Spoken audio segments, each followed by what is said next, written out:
Bismillahirrahmanirrahim. 10 kata yang merusakkan perasaan dan hati anak kita. Yang pertama, kita suka mencaci maki anak kita.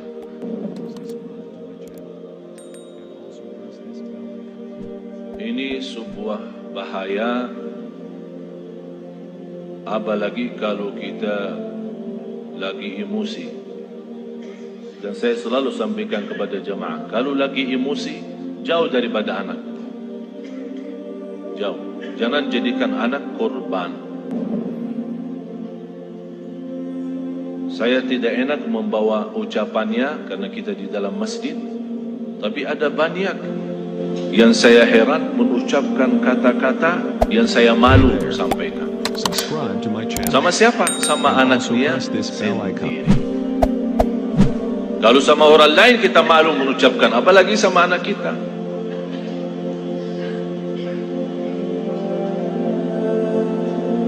Jadi salah satu kata yang pertama dari 10 adalah caci maki.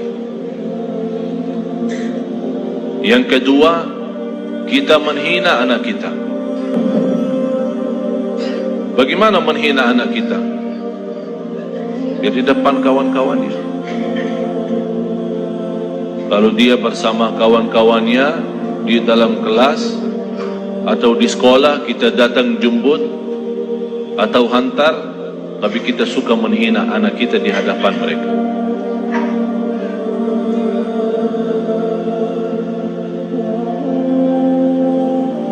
Malah ada yang pernah berkata, saking menghina anaknya, saya heran bagaimana bisa punya anak seperti kamu. Apalagi di depan orang, di depan kawan-kawannya. Bisa di saat itu anak kita tidak nangis, tapi sudah mati rasa. Sudah mati rasa. Akhirnya menjadi hati kecil.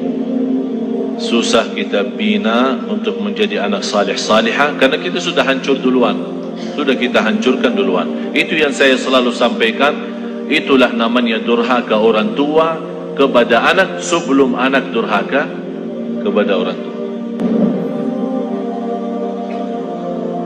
Atau kalau dia punya saudara banyak, jangan menghina. Kalau ada sebuah berlaku yang tidak bisa kita terima, kita bisa nasihati dengan cara yang baik, bukan di depan orang. Karena itu namanya nasihah, bukan fadihah.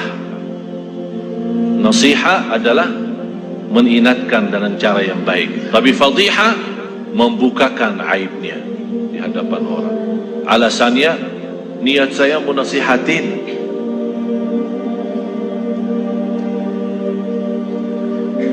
Yang ketiga, selalu kita suka membawa bandingannya dia sama orang lain. Ini lihat, abang kamu jauh lebih pintar. Ini lihat, anak itu luar biasa. Kamu tidak bisa seperti mereka. Itu tidak bahaya itu. Ini mengakibatkan apa? Kecil hati. Yang kedua, benci sama orang itu. Akan menimbulkan rasa benci. Jadi akan selalu berlawan. Di mana ketemu kalau diajak main tidak mau sama. Karena kenapa? Karena kita selalu bandingkan ini A sama B. Apalagi kalau dia punya adik-adik yang lain. Cuba adik kamu, abang kamu, kakak kamu, pintar bacaannya, pintar najinya, pintar salatnya. Kamu apa sih? Ini mohon maaf, ini bukan sering terjadi.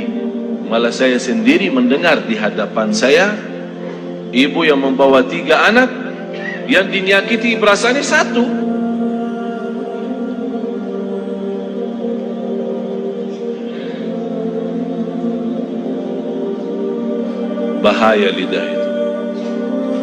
Bahaya. Jadi jangan kita membandingkan anak sama orang lain. Mohon maaf, kita yang dewasa aja Kalau ada orang membandingkan kita sama orang lain, kita tersinggung. Apalagi anak kita. Kita ada yang dewasa yang sudah faham, mengerti, bisa mengerti maksudnya orang, bisa mengerti tujuannya orang, kita bisa tersinggung. Apalagi anak kita. Yang keempat, cinta dengan syarat. Aku cinta kamu, tapi syaratnya begini. Jadi seolah-olah kita tunjukkan kepada anak kita, kalau ibu tidak sayang begini aja, ikhlas dan sayang. Tidak cinta ikhlas, tapi cinta kalau kamu salat. Aku cinta kalau kamu ngaji. Aku cinta kalau kamu diam. Aku cinta kalau kamu tidak nonton TV. Berarti itu namanya cinta dan syarat-syaratnya. Kalau mau cinta ya cinta, tidak usah pakai syarat. Tidak usah pakai syarat-syaratan. Ini anak kita. Mau cinta ya cinta. Cinta yang normal, kasih sayang, yang wajar dan yang wajib bagi kita sebagai orang tua, memberikan kasih sayang dan rasa cinta kepada anak kita. Kalau kita yang tidak menunjukkan rasa cinta kepada anak kita, dia akan lama-lama melarikan diri kepada orang lain.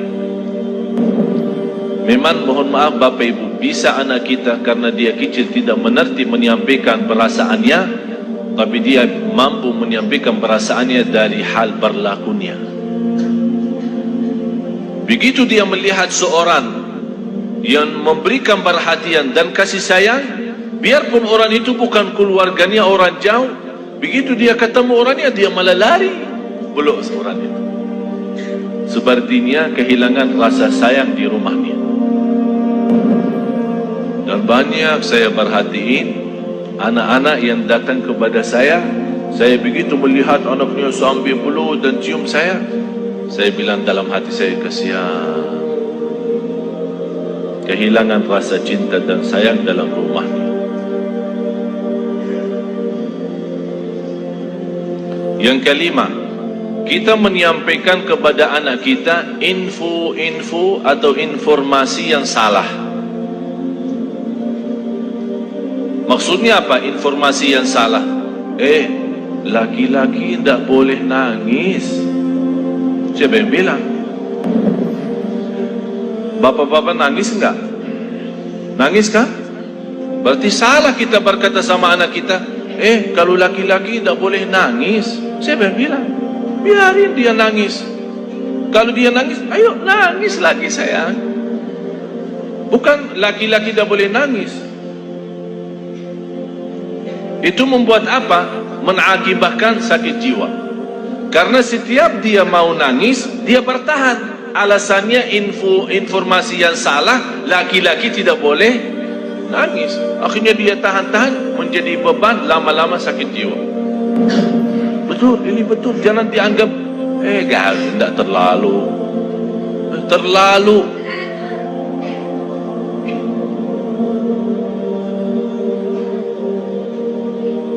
Yang keenam, ini yang lebih bahaya.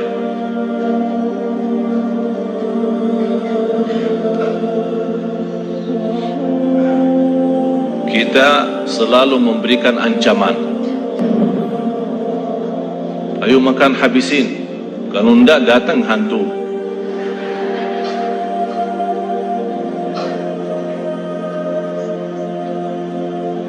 Mau tidur enggak? Kalau kamu tidak tidur, nanti datang hantu, temenin. Ini selalu kita, niat kita apa? Niat kita supaya dia cepat tidur, tapi mengakibatkan dalam perasaannya banyak hal yang tidak bagus.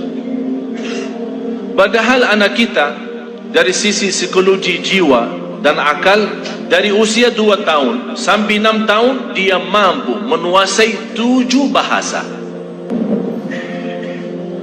Ini bukan sembarangan. Ini ada orang keahlian psikologi akal dan jiwa membuktikan anak dari usia 2 tahun sampai 7 tahun, kalau diberikan perhatian sepenuhnya, dia mampu dari sisi psikologi akal dan jiwa mampu menguasai 7 bahasa. Bahasa kita, bahasa daerah, bahasa Arab, bahasa Inggris, terserah. 7 bahasa.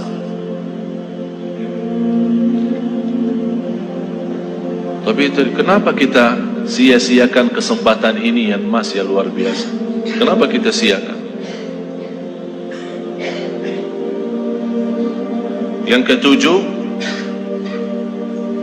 kita selalu melarang anak kita berlaku sesuatu tapi tanpa sebab. Artinya tanpa menjelaskan kenapa. Tak boleh ini. Dia minta sesuatu, tidak ada. Saya mau ke sana, tidak boleh.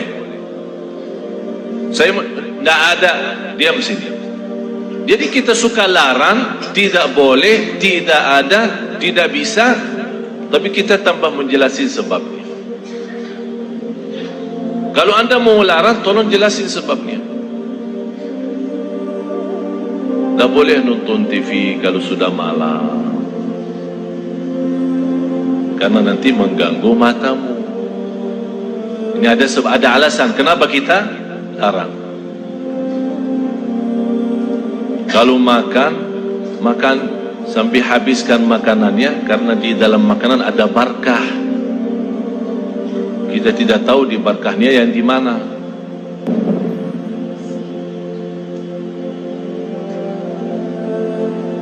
Jangan nonton TV. Ayo sana. Tidur. Ibunya megang remote. Teng.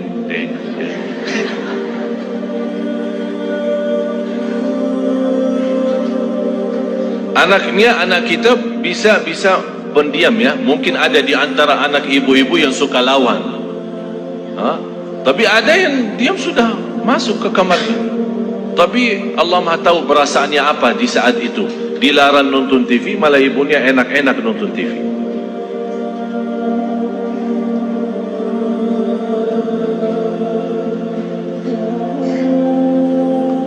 Banyak hal Bapak Ibu yang perlu kita perbaiki. Banyak. Kalau kita memang ingin, bukan hanya doa mengharapkan anak salih salihah, tapi ada contoh baik, ucapan yang baik. Yang kedelapan,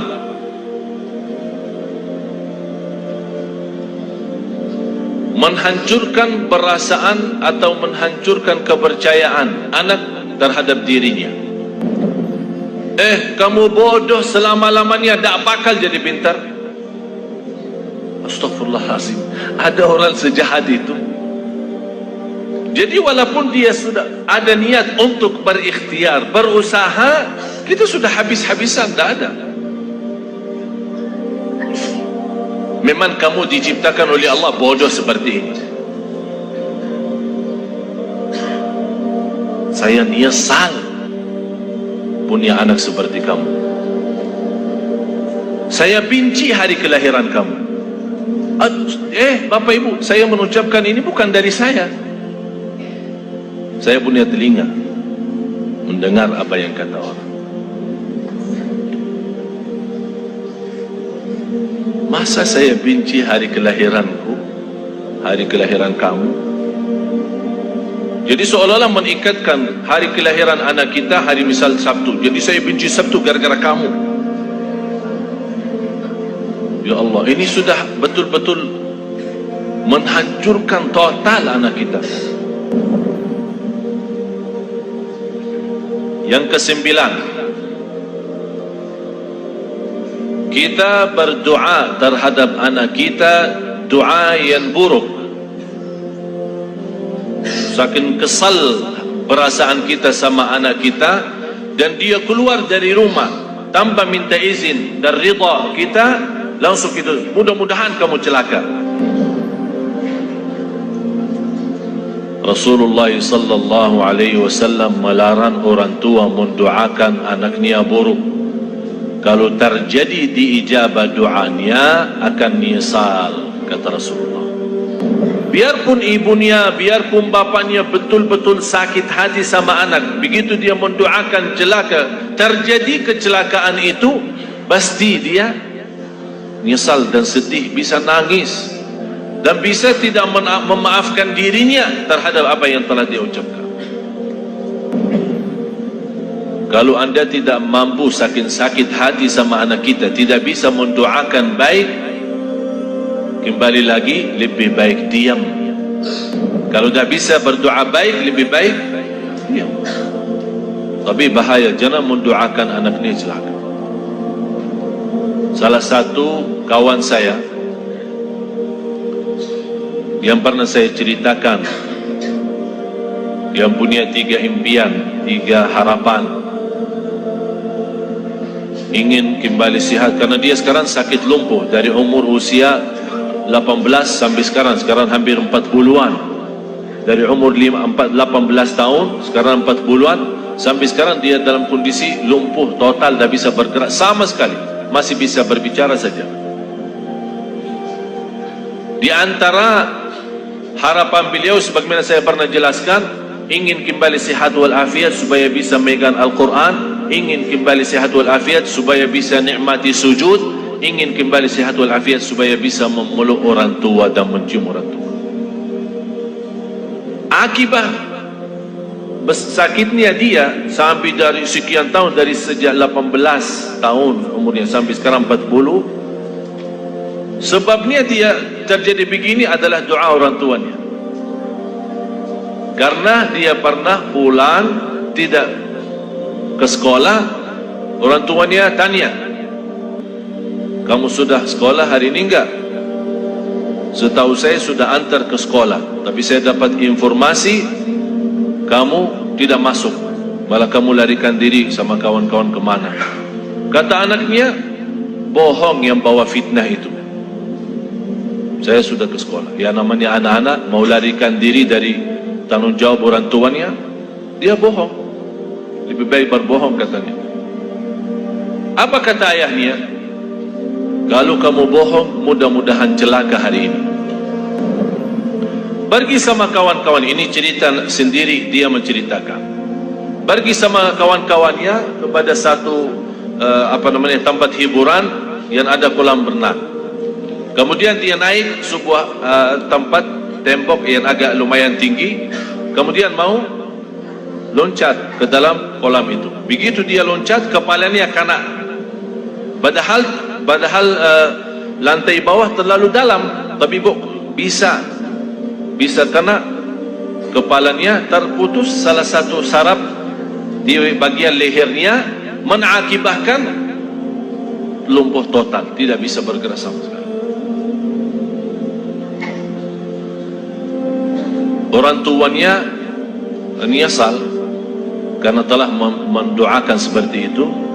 Tapi kata anaknya, bagi saya nikmat besar doa kecelakaan ayah saya.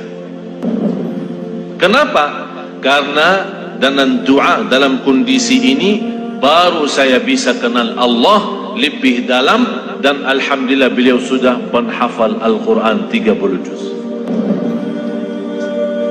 Dalam kondisi itu tak pernah berhenti salat malam.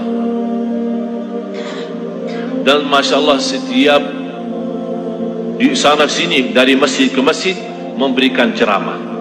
Dalam dia dibawakan dalam kursi roda yang tidak bisa duduk, dia dibuatkan kursi roda khusus, miliknya kayak milik tempat tidur, karena dia tidak bisa duduk, tapi masih bisa berceramah.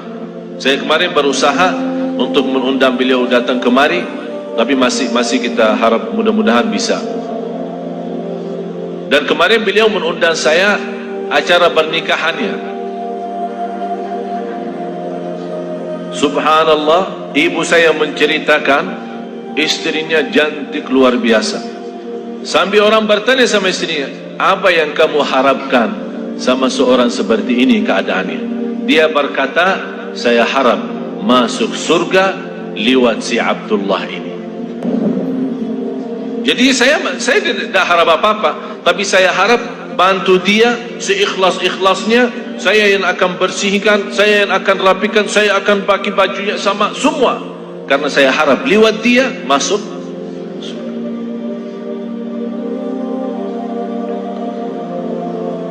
Yang terakhir 10 kata. Yang ke-10, kita suka membongkar dan membuka aib anak kita di hadapan orang lain.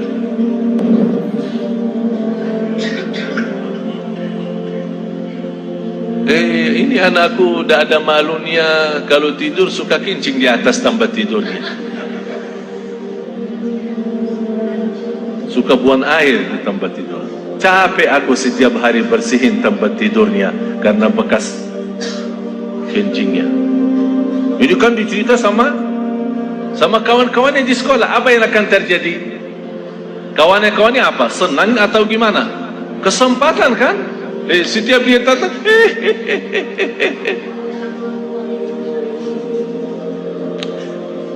Astaghfirullahaladzim. Kita istighfar.